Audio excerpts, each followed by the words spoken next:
Fascinating new study. Thank you all for being here live with us on a Tuesday, waiting for the system to let me know that we are okay. And it looks like we're live. As always, I'm grateful that you are here. If you can hear me okay, let me know in the comment section below.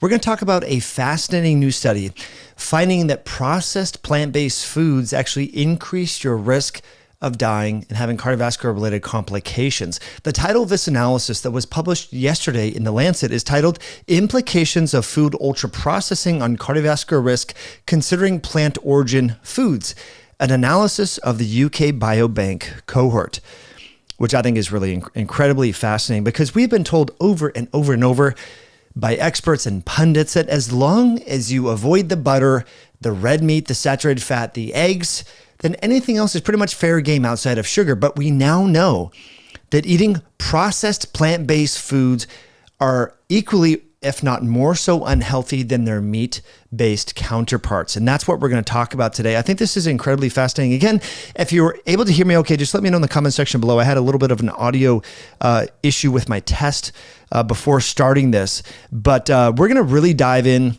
to this new study. And here we go. Again, folks, I love to know where you're from. Please let me know where you're from in the comment section below. This is the study that we're going to take a deep dive into, my friends. This is hot off the press. And I just want to highlight that the mainstream legacy media is actually, we were just talking with our folks over at bondcharts.com.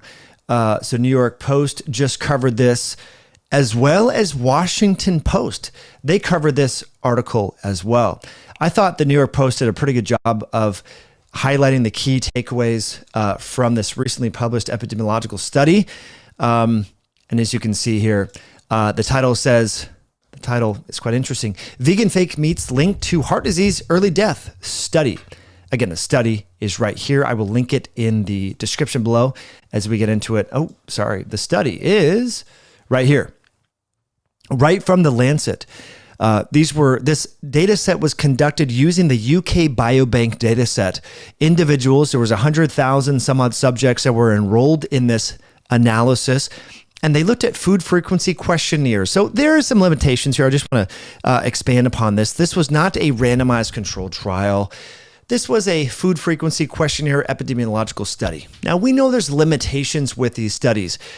But again, what I think is quite interesting is this analysis when they parsed out the data from, again, 126,000 individuals that were tracked. The median follow-up period was 9 years. They found that eating plant-based processed foods was linked with higher risk of dying from cardiovascular disease.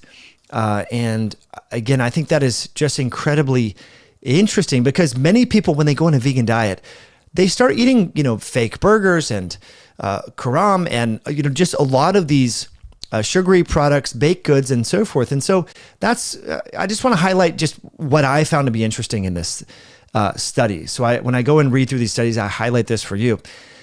So what does this study add? What's the value? Well, this is the first large-scale study to simultaneously consider the degrees of industrial food processing and food sources, plant versus animal, on cardiovascular disease risk. This study shows that the dietary contribution of plant-sourced and non-ultra-processed foods is associated with lower risk of cardiovascular disease, while the contribution of plant-sourced ultra-processed foods is associated with higher risks. So what they go on to say is, in addition, we found that replacing intake of plant-based ultra-processed foods with plant-sourced non-ultra-processed foods was associated with a 7% and 15% lower risk of cardiovascular incidence and cardiovascular cause-specific mortality. Now, this I think is really important. I highlighted this, and again, I can share this information with you. We're starting our journal club in July. They go on to say that modern plant-sourced diets may incorporate a range of ultra-processed foods such as sugar-sweetened beverages, snacks, confectionery items, but also plant-sourced sausages, nuggets, and burgers that are produced with ingredients originating from plants and marketed as meat and dairy substitutes. So again, this is usually in folks that are vegan or vegetarian. I see this at Whole Foods and my natural food store all the time. They don't have eggs in their grocery cart. They don't have meat. They don't have chicken. They have Beyond Meat. They have Impossible Burger. They have these fake chicken nuggets made of jackfruit and things like that. And as this study has found, and multiple other studies, by the way, have found that these are still ultra processed foods that are linked with higher risk of developing all sorts of chronic conditions. And we talked about a recently published study, and I will share with you shortly, that showed that consumption of ultra processed foods is linked with 32 different health ailments, everything ranging from anxiety to depression to dementia to high blood pressure to obesity to diabetes to autoimmunity. The list goes on. So why would we think that just because something doesn't have meat in it, that even though it is highly processed, that it would sort of be healthy? We need to look beyond this. And so I think it's important, as they say, a recent comprehensive systematic umbrella review, which included evidence from 45 pooled analysis encompassing almost 10 million participants, found that a greater exposure to ultra-processed food was associated with a higher risk of 32 health parameters, including cardiovascular, cardiometabolic disorders, common mental health issues, and mortality. Okay, so that's what's new. That's what this study adds. But let's look at this recently published study here. And we covered this, but just for purposes of being overly complete, because I know you share this with your friends and family, the title of this study is Ultra-Processed Foods and Cardiometabolic Health, Public Health Policies to Reduce Consumption Cannot Wait. So I highlighted a few things here. This is the NOVA classification system, how we characterize ultra-processed foods.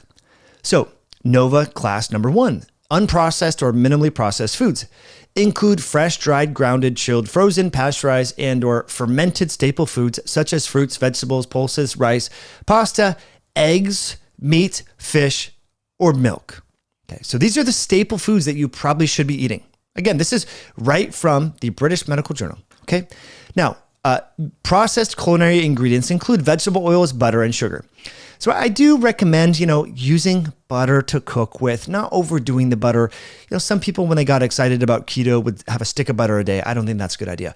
Vegetable oils are a processed food, as we've talked about. Canola, rapeseed,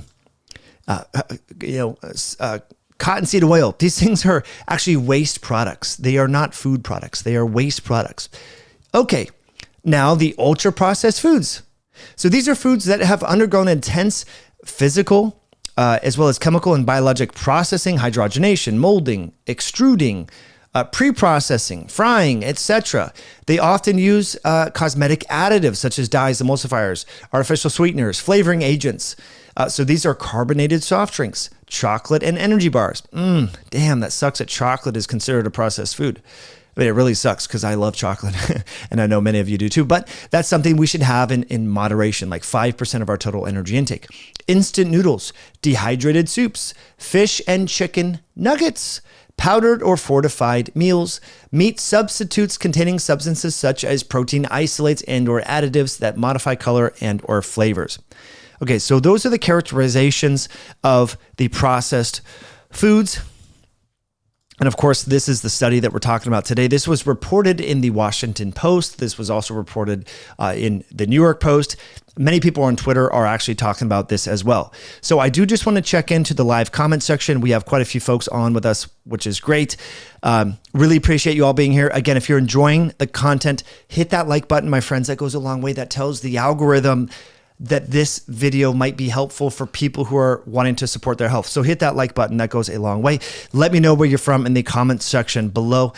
And I want to let you know about a conference that's going on this weekend, the Health Optimization Summit that is going on in London. If you are in London or Europe and you don't have plans this Saturday, let's meet at the Health Optimization Summit this Saturday. Definitely check that out. I'll put links in the description below.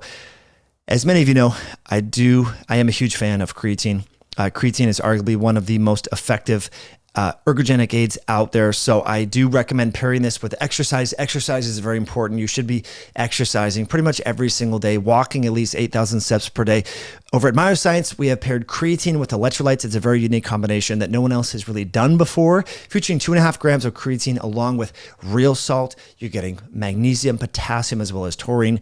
This stuff actually works. We get a lot of really great feedback from people like you who are trying to optimize their health. So you can save with the code podcast at checkout.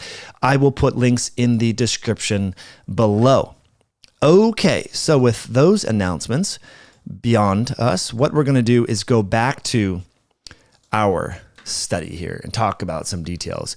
And some of the findings and the, I think, key takeaways that are noteworthy that we should really dive into. Okay, so let's go on and see if there is, and I actually haven't scrutinized this data extensively, so we're going to do this live right here. This is the quartile of dietary contribution of plant-sourced and ultra-processed foods. Let me go back. The quartile of dietary contribution of plant-sourced, non-ultra-processed foods. Okay, so we have different quartiles here, and they, again, we want to, with epidemiological studies, we want to put people into buckets that have similar baseline characteristics and so forth in terms of what we're trying to compare here, and trying to differentiate people who have low intakes of plant-based non-ultra-processed foods versus high intakes of plant-based non-ultra-processed foods. And so we can sort of suss out this healthy user bias here. So current smokers are a little bit, there's not a lot of difference here. You have 7.6% in the first quartile versus 7.2% in the last quartile. Let's look at physical activity. This is actually really interesting. So if you look at high physical activity, this can help us better understand the healthy user bias. And we do see some of that here, the healthy user bias. We see about 28% of participants in the cohort are highly physically active compared to 38%. So that is statistically significant. And we do see lower rates of blood pressure and pre-existing diabetes in the group that eats a higher amount of non-processed plant-based foods. Now that will be adjusted for in the statistical analysis, but we're going to go on and look at some of these different hazard ratios and look here at this. What I think is quite interesting. So when you look at, we've been told often that having meat is going to increase, eating meat is going to increase your risk of cardiovascular disease.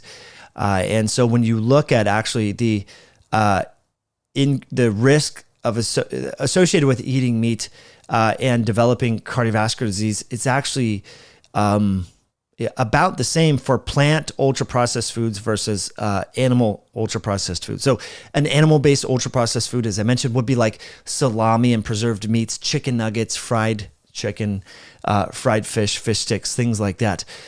But animal-sourced, non-ultra-processed foods has a lower risk compared to plant-sourced ultra-processed foods, which again goes against sort of what we've been told. Many people have been told that, well, the best way to be healthy is just to avoid meat altogether. But we now know that there are differences in the composition of vegan foods, and many of the foods, unfortunately, that are vegan are highly processed. That's the takeaway. And I think, the powers that be, the media, our health institutions haven't really done a good job of helping us to differentiate ultra-processed plant foods from whole plant foods.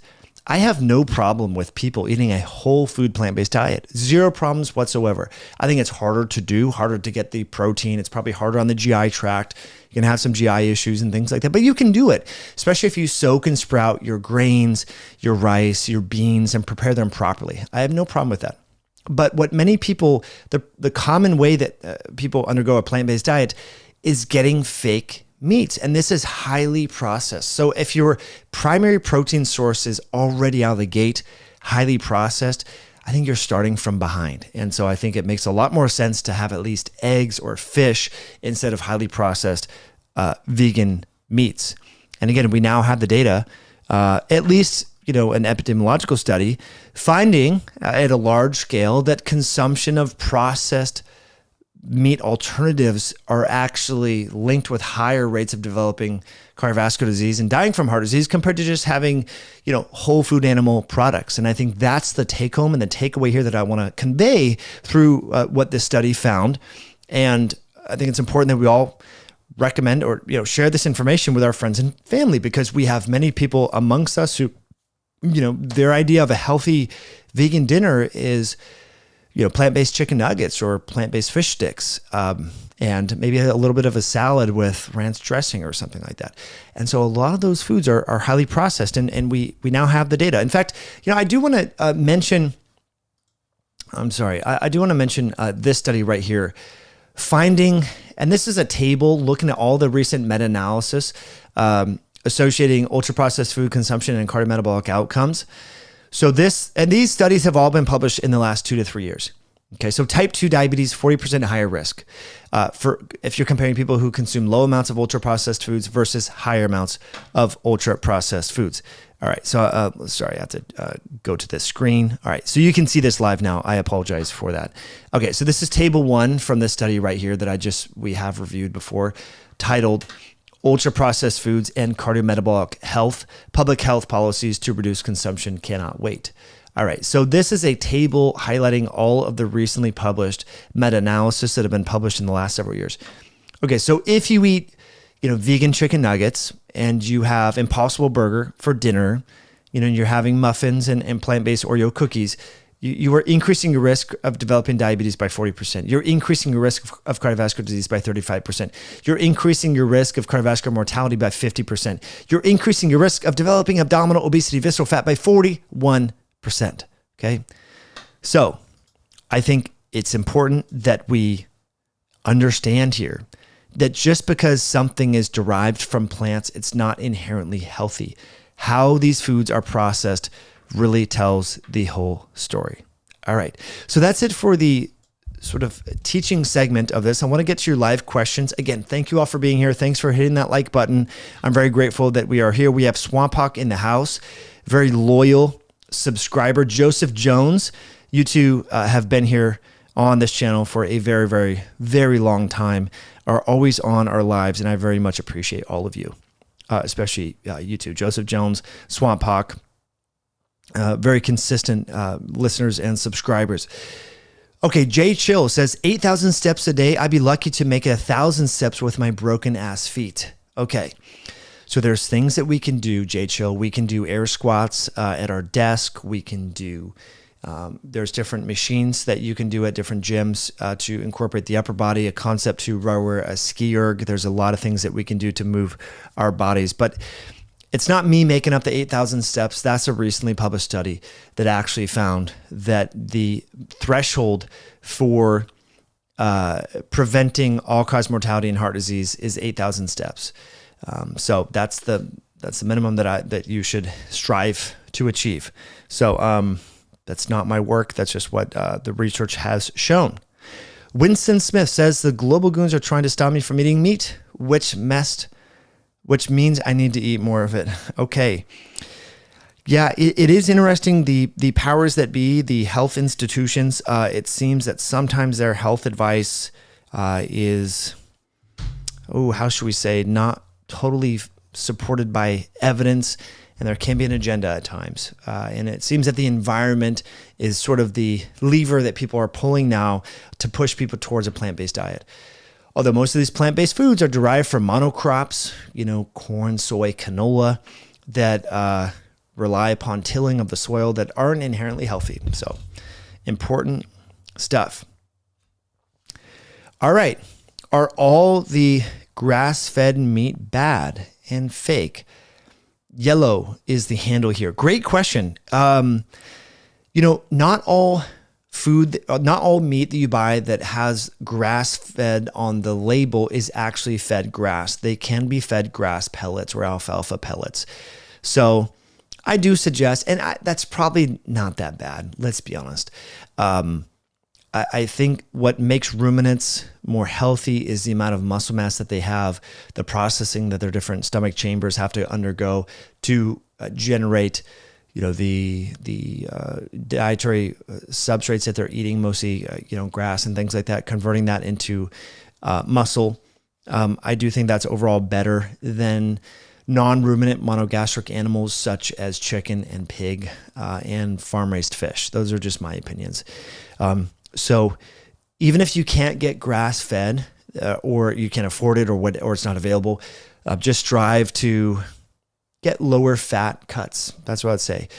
So the grass-fed aspect of it the idea there is that you're not getting feedlot cattle, because feedlot cattle might have a higher risk of getting infected, stepping on feces and things from other animals, close quarters and that. And so they might you might be at higher risk of contamination with, say, antibiotics or things like that. But I do think it is important. I just think ruminants are going to be the best source of protein. So that's what I would suggest. Okay. So we have a comment here. I live in Northern California and we have the best grass-fed beef. Yeah, Northern California is like the food mecca of North America, I would say. The co-op in Sacramento, you have, what is it? Something Earth in Marin County. You have a lot of great grocery stores in Northern California. So if you do happen to live in Northern California, I apologize for the amount of money that you are allocating towards property tax and income tax, but you do have access to really great food as well as a beautiful environment. I actually grew up in part in Northern California, and I have family that still live there. So I visit often, and it's great. All right, Barb's Jones says, it's a little early to associate any lasting effects scientifically. This is the bacon good, bad for you cycle. Yeah, so Barb's Jones, that's a good comment. Yeah, the study looked at just processed plant-based foods in general.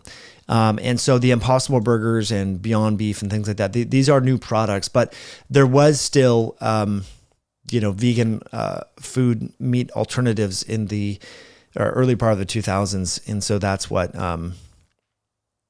the study was looking at. So Midwest grows the most prized cows though. Yeah, Nebraska has some really good cattle.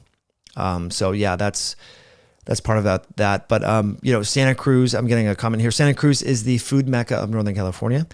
Yeah, Santa Cruz, Marin County, Sonoma County. I think both those three areas, as well as even going south to San Luis Obispo and Santa Barbara. Great food all throughout that region. Okay. What's going on with mad cow disease? Is this still a thing?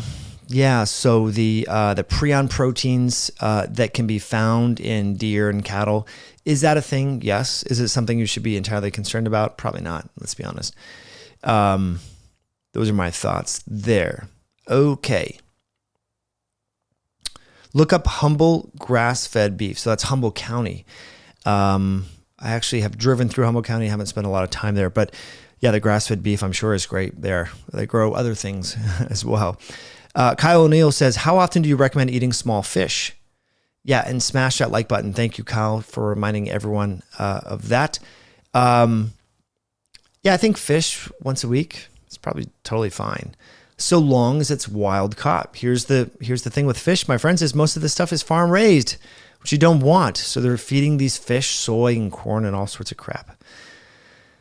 Okay. Not a lot of questions, a lot of comments here. So yeah, I just think, again, these studies are incredibly fascinating. This is what we're talking about today. This was published in the New York Post. And of course, the primary review, as we've been mentioning, was published in the Lancet just Monday, just a couple days ago. So hopefully you found this review helpful. If you did, hit that like button. Be sure to share this video with a friend or family member, and we will catch you all next time. I'm going to be in Europe next week. I will still try to make a live, but have an awesome rest of your day, awesome evening, and we'll catch you all soon. Bye now.